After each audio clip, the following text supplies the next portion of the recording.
So if you missed the news over the weekend, it looks like the Nintendo Switch may have been hacked, or at least that's what a lot of people believe happened. So what's actually happening here is there are a couple hackers or modifiers or homebrewers, whatever you want to call them, that generally go in and they will try to exploit a system so that it can run custom firmware or homebrew or anything like that. So what happened was the person or the hacker, modifier, whatever you call them, the person that does the iOS hacking that does custom firmware for it, at least hacked it, they managed to run their program, the software that modifies iOS so we can do things like load, let's say, jailbreak me or anything like that on there.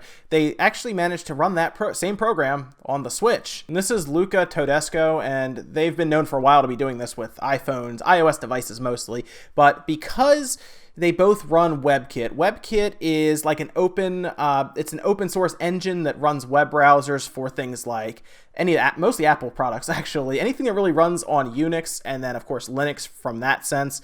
I know it works on iPhones, iPads, your Safari browser, if you use Safari for whatever reason, the App Store, where you load up browser pages in there when they show you things like apps, that all runs off of a form of WebKit, and the Switch apparently uses that for things like Wi-Fi portals, or some people have even managed to get it to go to any website they want. So the same person ran their DNS hacking. Basically, you go to, it's kind of a website now is what they have it. It loads up in WebKit, and then it actually modifies the code in WebKit for your iOS device. That then opens the door for you to get in and modify what is called the kernel. And the idea is to exploit the kernel to the point where you can kind of rewrite it and load what most people enjoy, which is custom firmware. Remember, it got real big on the PSP. I'm sure if you had a PSP, you either thought about it or you modified it because it was an awesome device to hack and then load whatever you want on it, but you have to exploit the kernel. Now, if you've used any kind of computer stuff before, or let's say you use a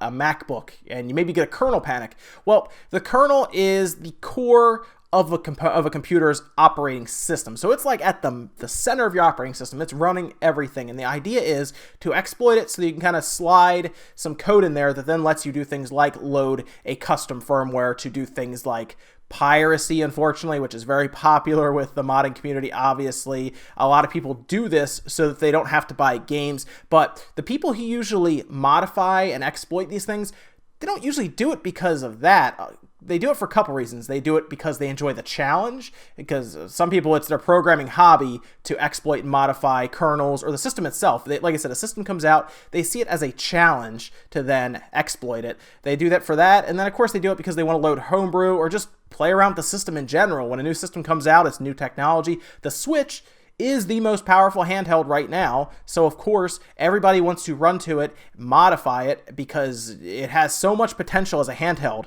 It is obscene. I mean, you could probably load all kinds of stuff on there. It can definitely run its own form of, say, Linux. I'm sure it can, but there's a lot of stuff you can do with it, and really you open it up to a world of possibilities if they can exploit this kernel. But that's where it gets interesting. See, what they've done here is they have used the browser to run this exploit that is usually set up for iOS. Unfortunately, they don't know anything really about the kernel. Now, they have been, for at least the past week or so, because I've been keeping up on some of their Twitters, the Pluto is one, and there's a couple others, they've been trying to figure out what's going on with the kernel. They've managed to dump the NAND so they can kind of start reverse engineering it and figuring it out. So far, they figured out that it seems to be kind of a derivative or rewrite of the 3DS's operating system. So it is technically like its own custom firmware, which is very interesting to see, because a lot of people thought it was heavily just based off of FreeBSD, and it is at least mentioned in the credits, but from what these people are saying, it's a rewrite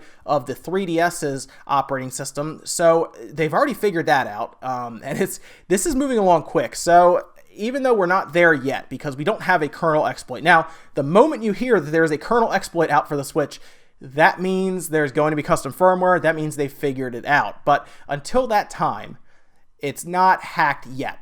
Not in the sense that you may think, like, oh, that means that I can get a game, I can dump it, and then I can load it on the system and not buy the game. It's not to that point yet. And I will tell you, anytime they figure out an exploit in the kernel, Nintendo is going to be on top of it, and there will be an update. So let's say you bought a Switch and you bought it for the sole purpose of it being hacked for whatever reason.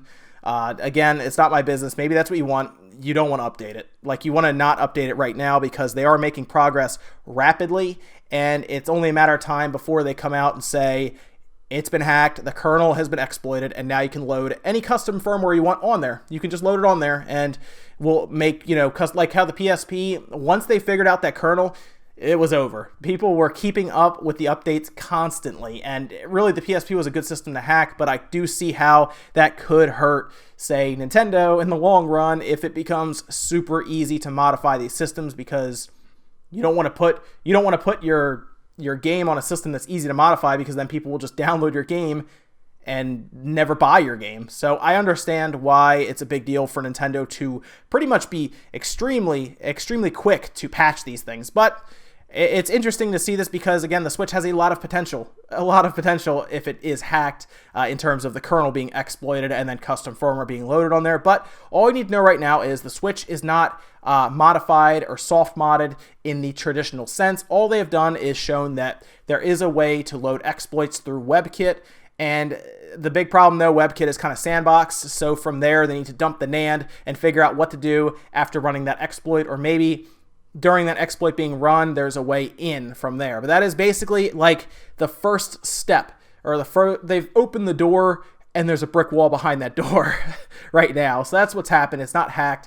It's just a proof of concept. Think of it that way. They're showing that there is a way to hack the system, but now anyone in the hacking community has to help to figure it out if they want to get to that point. They ran the same thing on the PS4 last year, and the PS4 is still no more close to being kernel exploited than it was then. So it's also kind of interesting because, from what I can tell, a lot of the people who usually hack these things have kind of fallen out of it a little bit, because you have to understand, if you are doing this, you have a target on your back. Even if you don't want piracy to happen from what you are doing, companies don't see it that way. They just don't. They see you as trying to exploit their system and hurt their business. So maybe you want to do custom firmware just to do homebrew and stuff. Well, people are going to take it and use it for what's malicious to that company. So you are viewed as almost a pirate, which is weird, right? Even though you're not technically trying to do that. But again, like, you can't even talk about it over on any of the hacking sites. They cut that down quickly. You're not supposed to be talking about piracy. It's just not the way it is. And I understand that, because it is technically wrong. There are a lot of people who work on these games. Their livelihood depends on these games selling, because they spend sometimes years on some of these games. I mean, Zelda, was 4 years, more than that? And that's a lot of money invested by Nintendo to build this game. It's good that the game worked out, and it was great because it's worth the money, but maybe there are games that an indie company spends years of their life and they put out for $20, and then somebody just goes and downloads it and loads it onto their system. That kind of stings if you're on the other end, so I get that. But just know right now, it's not hacked in the traditional sense. We're still waiting for that. I will let you guys know if there is an exploit at all, and we'll kind of go from there. So far, we know that the operating system, at least underlying operating system, is a custom version of the 3DS. But from there, guys, we'll just wait and see what happens with this hacking. So no, it's not there yet. Just keep an eye out, because I'm sure when it happens, it will be everywhere. So the NAND has already been dumped. They pulled stuff out of the little remember that little card that I pulled out that was just attached to the system? They figured out the pinout already. They already pulled it, and they're just combing through it right now to figure out a way in. So I'll let you guys know if anything else happens. But until then, guys, I will see you tomorrow morning for Newswave.